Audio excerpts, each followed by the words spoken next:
Niños de cuarto y quinto, muy buenas tardes.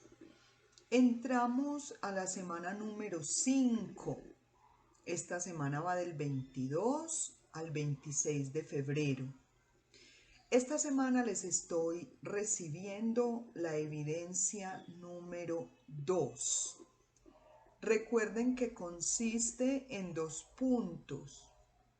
Primer punto, escribir una anécdota teniendo en cuenta todo lo que hemos visto sobre el texto narrativo, narrar una anécdota. Segundo punto, imprimir y realizar la fichita que a todos los grupos les envié por WhatsApp, coger esas dos cositas y en un solo archivo enviarlo al correo asignado. Por petición de ustedes mismos, esta semana también se las voy a entregar en video. ¿Qué va consignado en el cuaderno? Las diapositivas. En este caso todas, pues menos esta, ¿no es cierto? A esta le van a poner mucha atención. Como dice en el tablero, esta semana terminaremos con todo lo que tiene que ver con el texto narrativo, para que la semana entrante ya nos ocupemos de otros tipos de texto. Lo primero, chicos, los textos narrativos pueden siempre estar basados en hechos reales o en hechos ficticios. Un hecho real es un hecho verídico, un hecho ficticio es un hecho imaginario. Vamos a tener en cuenta entonces lo siguiente. Primero, entonces, ¿qué es un texto narrativo? El texto narrativo es aquel que cuenta una historia, ¿cierto? Ese es el fin del texto narrativo, contar una historia. Esa historia siempre se desarrolla en un periodo de tiempo y en un lugar determinado. La narración, chicos, hace referencia a la manera de contar esas historias en forma de secuencia o como una serie de acciones que realizan los personajes y además que permiten al lector imaginarse la situación que se está contando. Ojo, las historias, los personajes y los lugares, repito, pueden ser reales o imaginarios, basados en hechos verídicos o en hechos que el narrador se haya inventado. Pero el narrador de la historia puede ser o no ser el propio autor. Y es quien cuenta el relato al lector, empleando cualquiera de estas tres personas, primera, segunda o tercera. Entonces, ¿cómo así, profe? El narrador puede decir, yo tuve una casa en un pueblo y esa casa tal cosa, primera persona. El narrador también puede decir, ¿recuerdas cuando tú fuiste a esa excursión? Ahí lo estaría narrando en segunda persona, tú. O también lo puede narrar en tercera persona y dice, la señora fulanita de tal vivía en un pueblo muy lejano, entonces ella sería tercera persona, ¿cierto? Entonces por eso se dice que el narrador puede ser o no ser el autor de la historia. La narración, muchachos, se utiliza tanto en la comunicación cotidiana para transmitir información como en la literatura para la creación de historias de ficción. En la siguiente diapositiva entonces vamos a ver que el texto narrativo puede ser literario o no literario. Si se utiliza la narración para transmitir información, pues serán textos narrativos no literarios. Pero si se utiliza el texto narrativo para creación de historias, entonces ahí serían textos narrativos literarios. Cada autor tiene su propio estilo para narrar, pero así cada autor tenga su propio estilo para narrar, el texto narrativo siempre tiene una estructura que se basa en 3 puntos: inicio, nudo y desenlace. Si un texto tú crees que es narrativo, pero no le encuentras esas tres partes, no será entonces un texto narrativo. Al inicio se le puede llamar también introducción.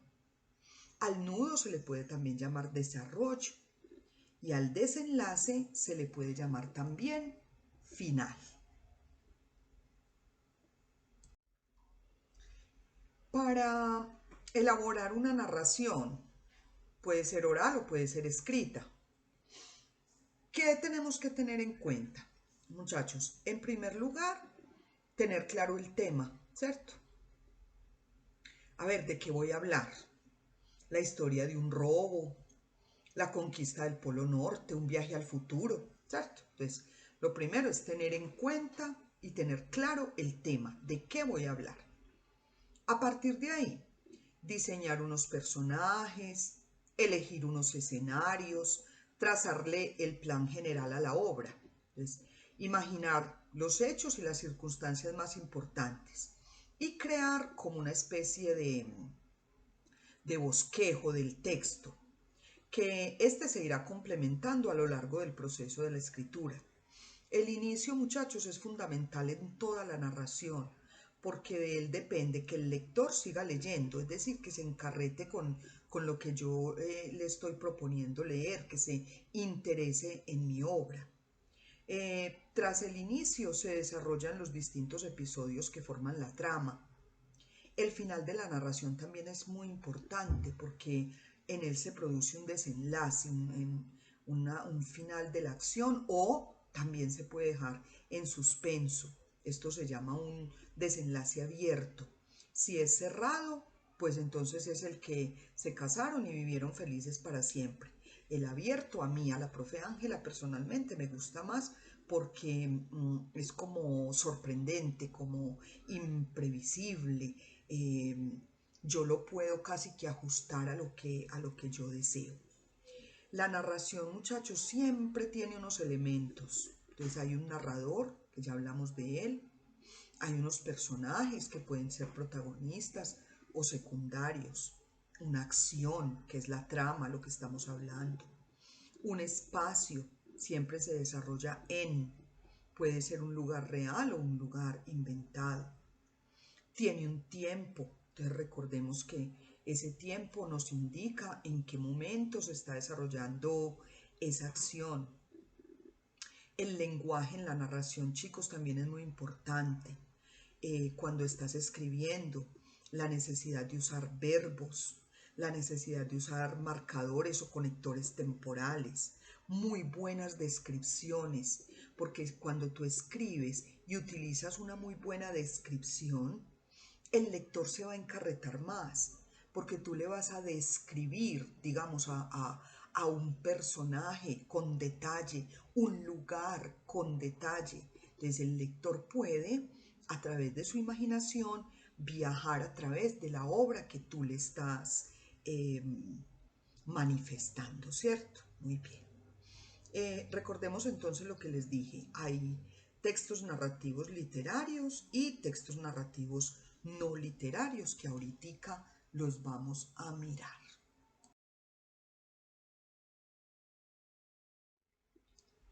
Como les decía en la diapositiva anterior, existen textos narrativos literarios y no literarios. ¿Qué tienen en común? Tienen en común que todos buscan narrar, todos buscan contar. Eso es lo que tienen en común. Ahora, ¿qué tienen de diferente? Que en los textos literarios la mayor preocupación es la narración, es decir, ahí está la importancia de los literarios.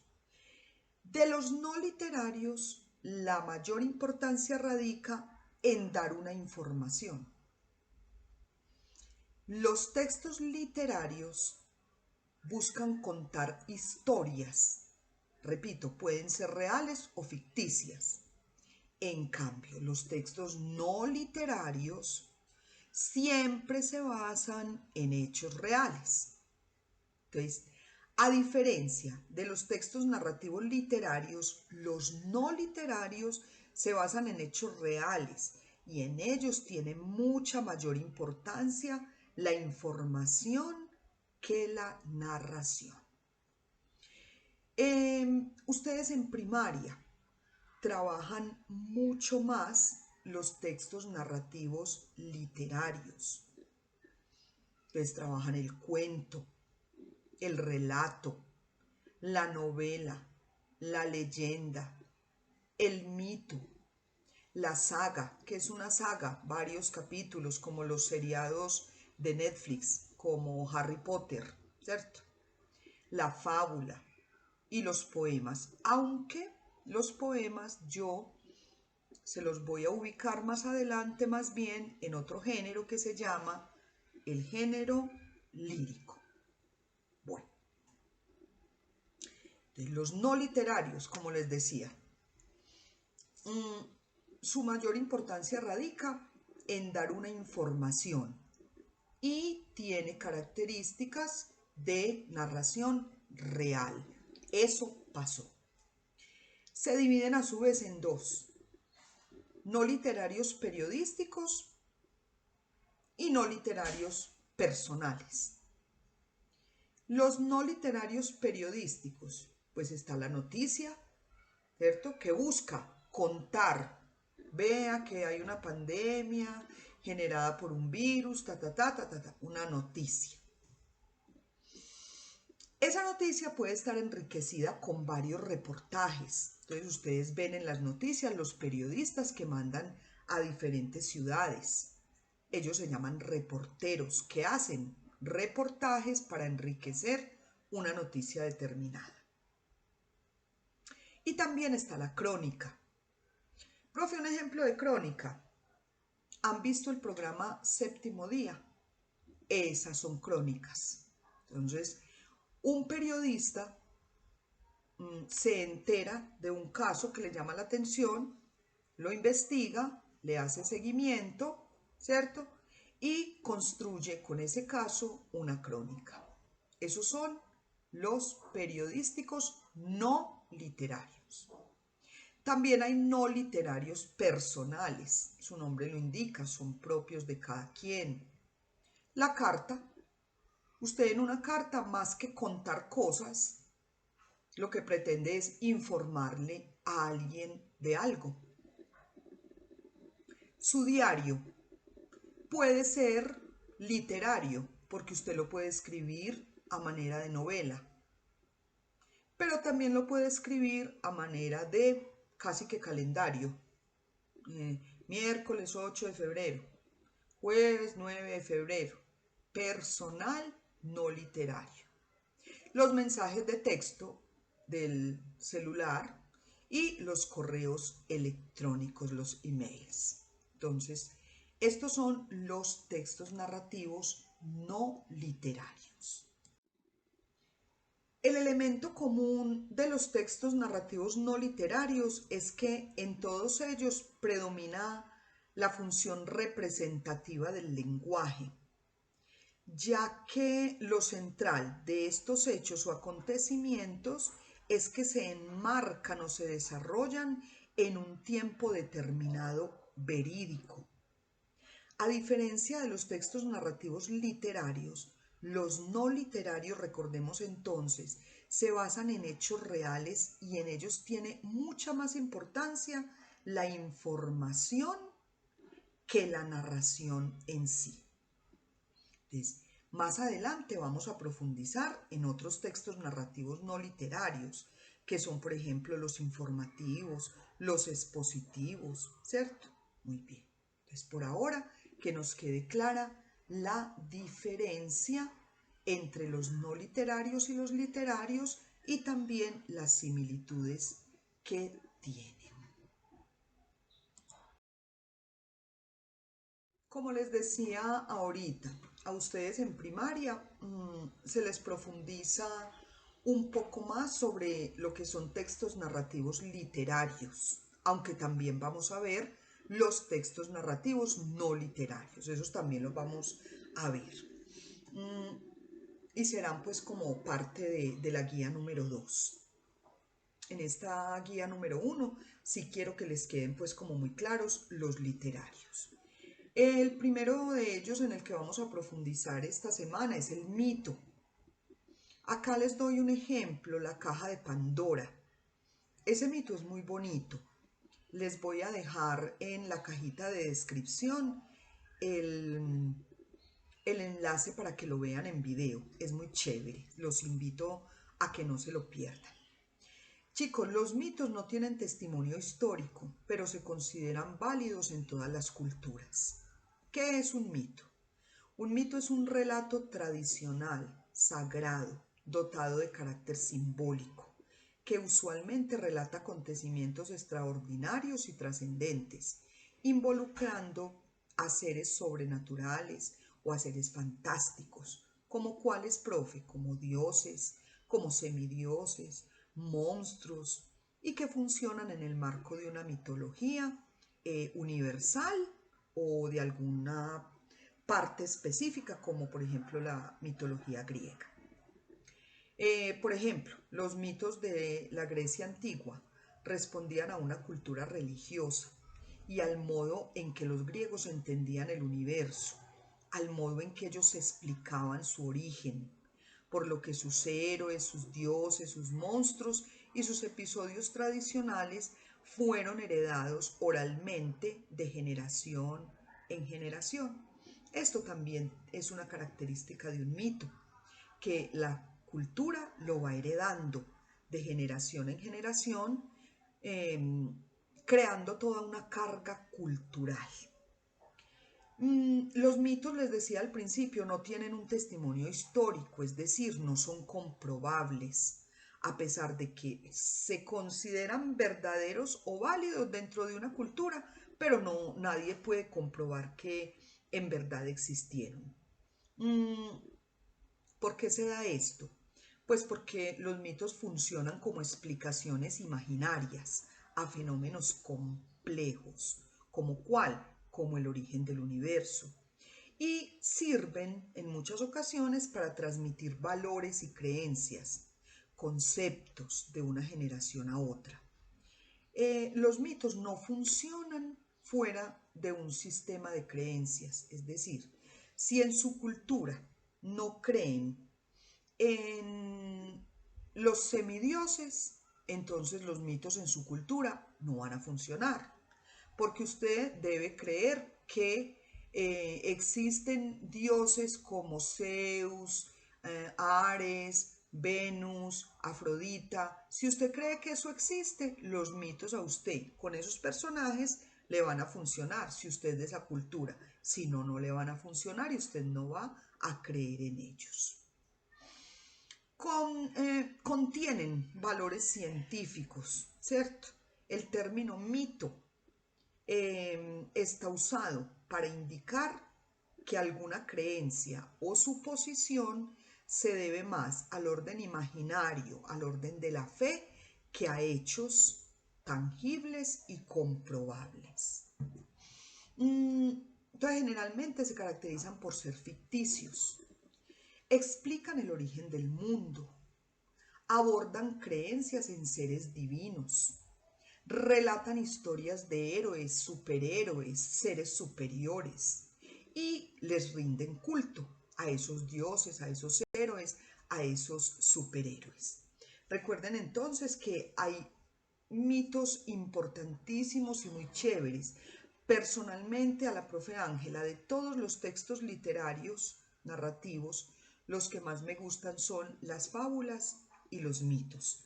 ¿A ti cuáles te gustan? Te invito a hacerte esa pregunta y contarme en clase cuáles son tus textos narrativos favoritos. Para los niños, la fábula yo pienso que es el subgénero literario más familiar, porque es que desde que ustedes están pequeñitos, en casa les cuentan fábulas, la liebre y la tortuga, el ratoncito que salvó al león, bueno, un montón de fábulas que cuando estamos pequeñitos casi que nos persiguen los tres cerditos y enseguida llegamos al preescolar y es un mundo lleno de fábulas. Entonces es un subgénero bastante familiar. Mm, ¿Cuál es el fin de la fábula? El fin de la fábula, además de narrar y contar, pues la fábula tiene un objetivo pedagógico y es enseñar, ¿cierto? Siempre que se hable de pedagogía es enseñar. Por eso las fábulas siempre tienen moraleja, porque además de narrar, el objetivo de la fábula es un objetivo pedagógico. ¿Qué es? La fábula es una creación literaria generalmente breve, no hay fábulas largototas, escrita tanto en prosa como en verso, protagonizada por animales, objetos animados o personas que a efectos del relato poseen capacidades comunicativas similares a las de un animalito.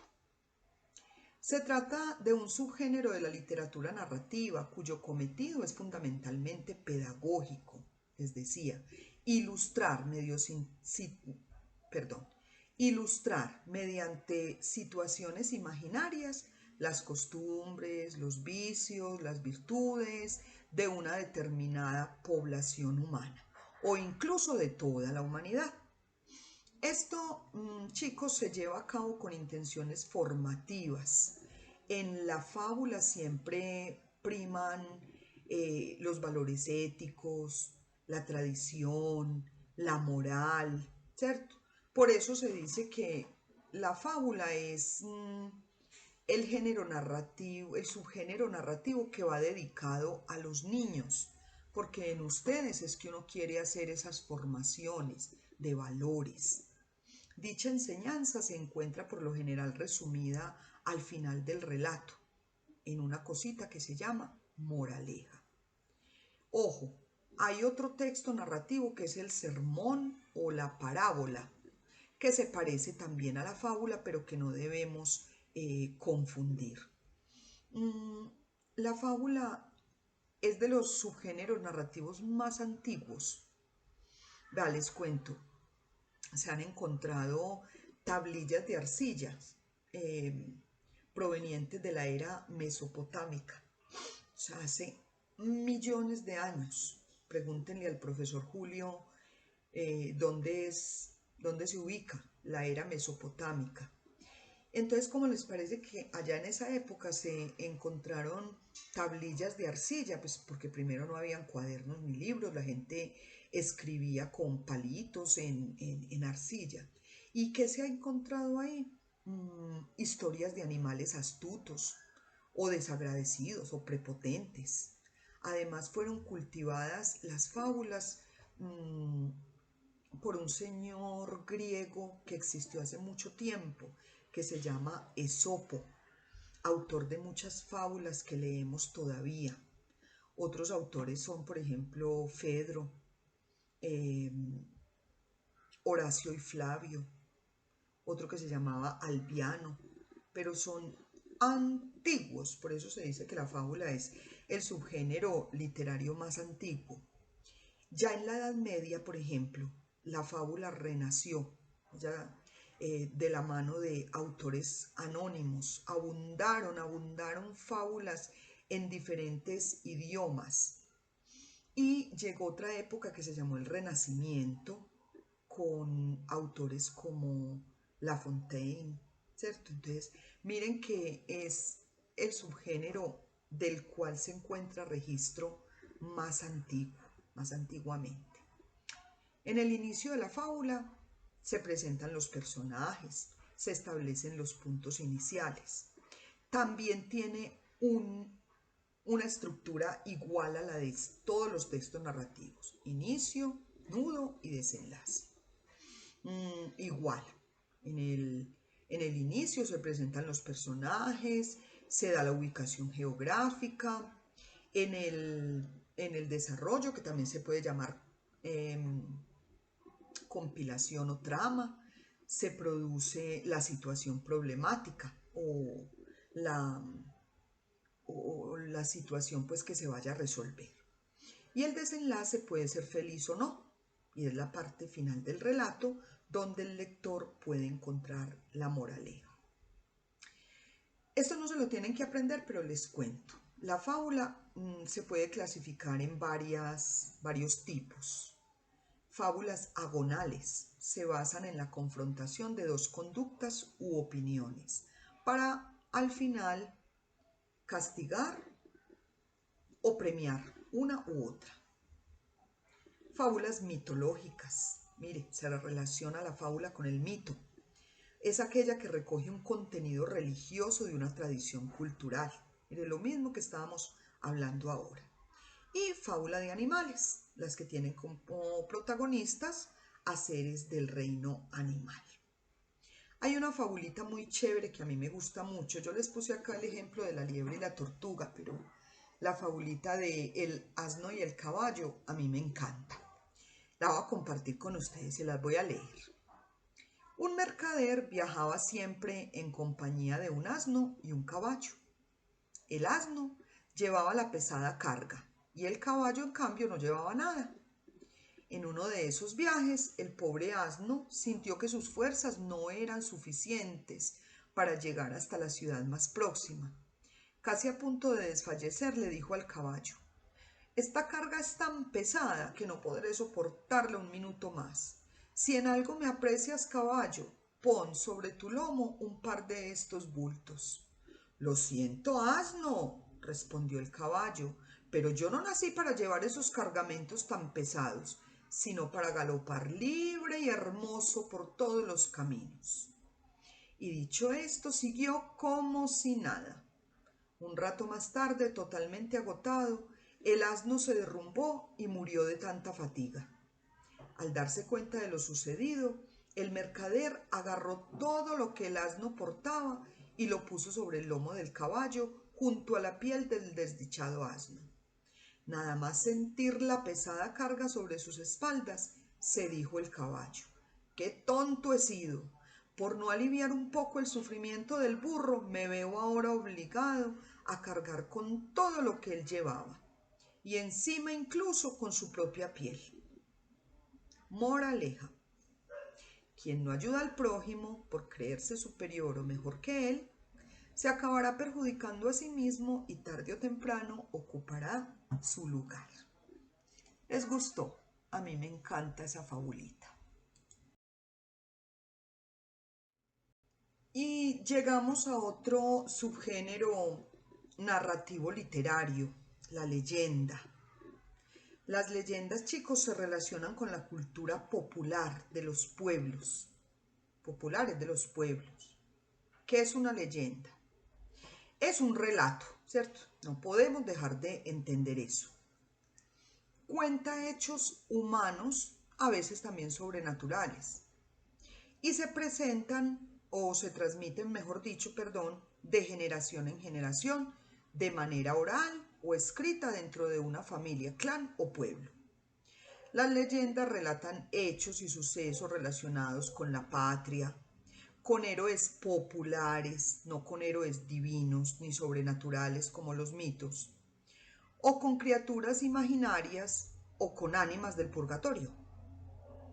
A pesar de que contienen hechos sobrenaturales y criaturas ficticias, las leyendas son consideradas por muchas personas como relatos verídicos, ya que intentan dar explicación a un fenómeno que suele estar situado en un lugar geográfico conocido y en un periodo determinado de historia. Usualmente las leyendas, muchachos, están relacionadas con la cultura y la tradición de un pueblo. Algunas son absolutamente antiguas y por lo mismo que son tan antiguas, a medida que la gente las fue contando, fueron mutando, fueron agregando nuevos detalles a este relato. En la leyenda siempre están presentes los sentimientos, la religiosidad y la identidad de una cultura determinada. La leyenda tiene ciertas características. Una, tiene su origen en la tradición oral.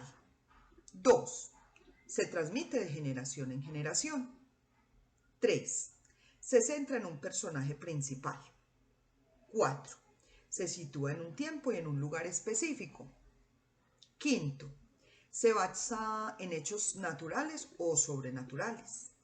6. Parte de un hecho o suceso histórico concreto. 7. Incluye elementos de la realidad o elementos fantásticos. 8. Intenta dar explicación a una conducta humana. 9. Se transforma a través del tiempo. Por eso puede tener varias versiones. 10. Forma parte de la cultura de los pueblos. 11. Su principal objetivo es darle sentido a una sociedad o a una cultura. Bueno, dependiendo del tema de la leyenda, entonces hay leyendas religiosas que relatan, por ejemplo, la vida de santos. Leyendas que relatan las historias que suceden después de la muerte, vida después de la muerte, se llaman leyendas escatológicas. Hay otras que explican cómo fueron creados los elementos que componen la naturaleza. Esas son generalmente leyendas indígenas, entonces cómo se creó tal montaña, cómo se creó tal río, eso lo utilizan mucho los indígenas y se llaman leyendas etológicas. Eso es según pues como el tema. Según el origen, la leyenda puede ser local, es decir, es un relato propio de una región chiquita o de una provincia. Las leyendas rurales, esas son las que más abundan, se transmiten y se desarrollan en el campo. Y las urbanas, ustedes han oído el término leyenda urbana, es una historia que se conoce, que se desarrolla en una ciudad y que está vigente todavía, ¿cierto? Bueno, la leyenda tiene los mismos elementos constitutivos del texto narrativo. Miren, está el narrador, los personajes, el tiempo y el espacio y la acción, ¿cierto? Entonces, lo mismo. Yo acá les coloqué el ejemplo de La Llorona. Pues hay muchas, pero es un ejemplo. Se la voy a contar. Cuenta la leyenda que en el año 1500, entonces, ojo, mire, ahí hay tiempo. Una joven mestiza, hija de un español y de una india del Nuevo Mundo, se enamoró de un capitán español con quien concibió 2 hijos. Al tiempo, el capitán se casó con una mujer española y en un ataque de locura, la primera mujer mató con un puñal a sus 2 hijos. Con las manos ensangrentadas salió a la calle llorando y gritando, pidiendo que por favor le ayudaran a encontrar a sus hijos. Y se dice que hasta hoy, si uno se adentra en una selva, puede encontrarse con la Llorona. Hay muchas otras leyendas. Los invito a que en clase me cuenten si conocen 1, 2 o 3 o muchas leyendas más y me las compartan. Bueno chicos, junto con la fábula, yo creo que el cuento es el otro subgénero literario narrativo más conocido, ¿cierto? Desde chiquiticos estamos escuchando cuentos. Yo les tengo aquí el ejemplo de Blancanieves y los 7 enanitos. Pues, ¿cuánto hace que escuchamos ese cuento, cierto? En últimas, ¿qué es un cuento? Es un relato o narración breve, de carácter ficticio o real, con un argumento fácil de entender y cuyo objetivo es formativo o lúdico. ¿Qué quiere decir lúdico? De entretenimiento. También se habla, a veces decimos cuento como una palabra coloquial. Uno refiere, por ejemplo, una mentira, una historia inventada, un chisme, ¿cierto? Muy bien. El término cuento procede del idioma latín, de una palabra que se escribe computus. No sé cómo se pronuncia porque no sé latín, pero de esa palabra proviene computus, que significa cuenta. Características del cuento. 1. El cuento tiene una estructura central vinculada a un protagonista. En los cuentos siempre la trama se desarrolla alrededor del protagonista. 2. Las acciones suelen ser ubicadas en tiempo y en un espacio desde el inicio. Entonces, mire, había una vez un rey que vivía en un castillo espantado o encantado, como quiera. 3. Es ficticio. Si bien puede estar basado en hechos reales, su narrativa siempre apunta a ser fantástico. Cada acción desencadena una consecuencia fantástica. 4. Los personajes principales deben resolver problemas. 5. Existe uno o varios personajes claves que son esenciales. 6. No debe ser muy largo. 7. Deberían ser leídos de principio a fin como una estructura única. Es decir, al ser narraciones breves y con una estructura básica, si se leen por fragmentos, se pierde como el efecto, se pierde el interés. Partes del cuento, las mismas que hemos estado trabajando. Comienzo, nudo, desenlace. Tipos de cuento, chicos. Está el cuento popular, que son historias de autores desconocidos que generalmente provienen de una tradición oral. Pueden ser de hadas, maravillosos, ¿cierto? Que son los cuentos protagonizados por personajes fantásticos. Hadas, duendes, brujas, ejemplo, Caperucita Roja, ¿cierto? Ustedes saben muchos también. Cuentos de costumbres. Su objetivo es bien claro, reflejar a la sociedad las costumbres de un determinado grupo humano. Cuentos para niños, pues son en sí mismos el verdadero cuento, porque los cuentos se crearon para ustedes. Entonces, estos son los tipos de cuentos. Igual, tienen los mismos elementos que estamos viendo. Personajes, espacio, una historia, un tiempo, un narrador, ¿sí? Los invito entonces a que en clase me cuenten cuáles conocen, cuál es su favorito, ¿sí? Todo lo que me quieran relatar en el encuentro virtual. Bueno, chicos, y así es como llegamos a la novela. La novela es una narración, seguimos con narración, escrita en prosa. Es más extensa que el cuento, más extensa que la fábula, ¿sí? El argumento y los personajes en la novela, muchachos, están más desarrollados, la trama es más elaborada. A cada personaje casi que se le pone una trama, una situación. Tenemos que definir entre novela y telenovela. Entonces, la novela la escribe un autor, es un libro, una narración escrita. Se puede llevar a la televisión, se puede contar en la televisión y ahí se llama telenovela.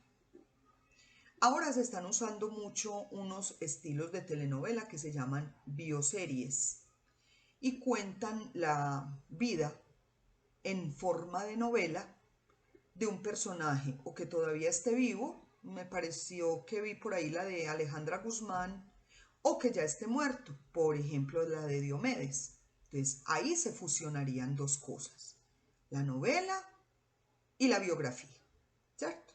Entonces es un estilo. Pero en últimas, ¿qué es la novela?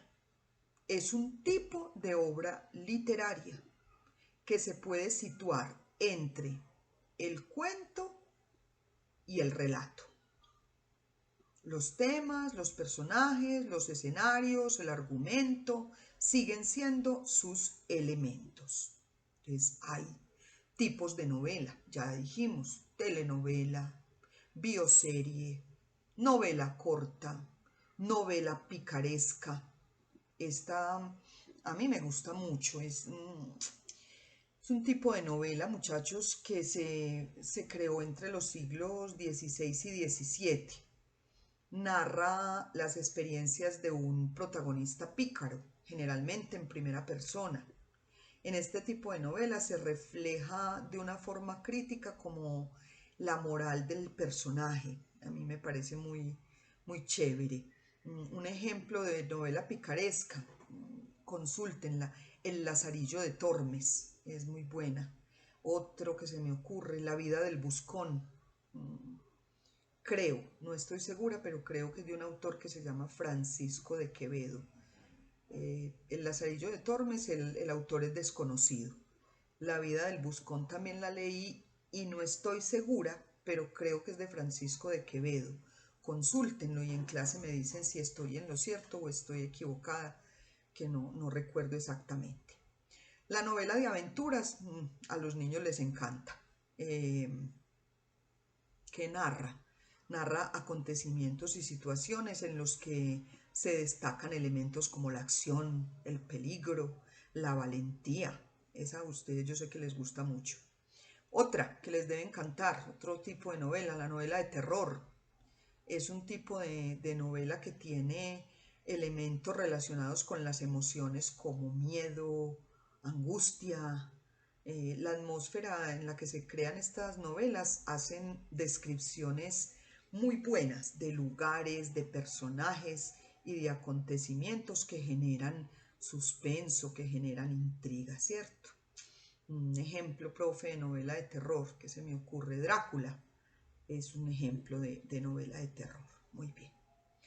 Eh, Cuando uno lee novelas es porque ya tiene un hábito lector, por lo que les decía ahorita, como es larga, entonces uno a veces le da pereza y la empieza y se encarreta con ella y la deja a medio camino, porque son relatos mucho más largos. Pero la invitación es a que cuando iniciemos la lectura de una novela, la terminemos, porque hay unas muy interesantes. Si conocen alguna, me cuentan.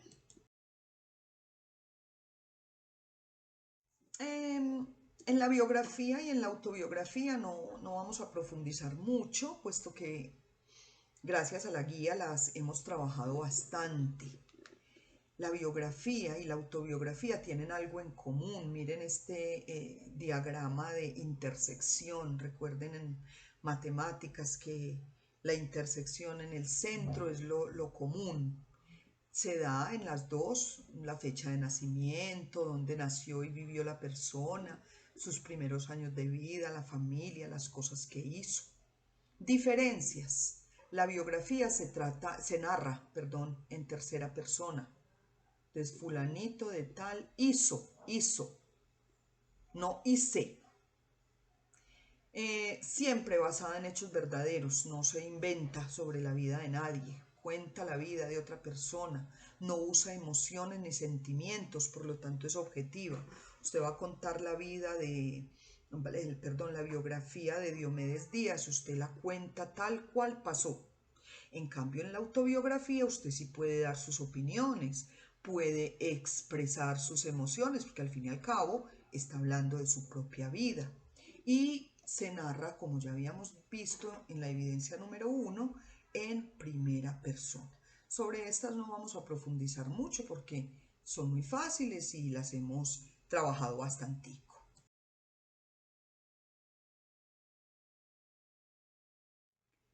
En la guía número 1 le dimos durito a las reglas ortográficas que tienen que ver con el correcto uso de la V y de la V.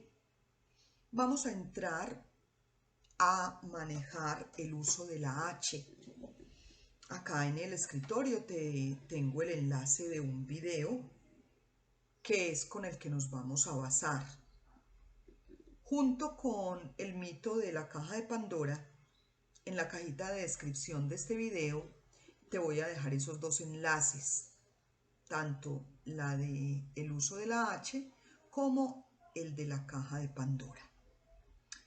Con esto entonces terminamos la explicación de la semana número 5. Chicos, yo brego a ser lo más clara posible en las explicaciones. Sin embargo, esto no quiere decir que es obligación de ustedes entender todo a la primera. No, ni mucho menos.